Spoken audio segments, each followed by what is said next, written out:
Today in this video I'm gonna explain Samsung Galaxy A42 hard reset or pattern unlock solution.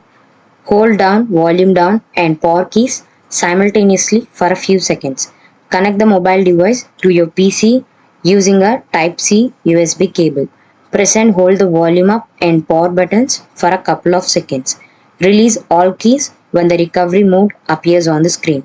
Use the volume keys to navigate to wipe data or factory reset and press the power button to select it. Select factory data reset from the options presented. Confirm the reset by selecting yes or confirm. Wait for the reset process to complete. Once complete, select reboot system now using the power key.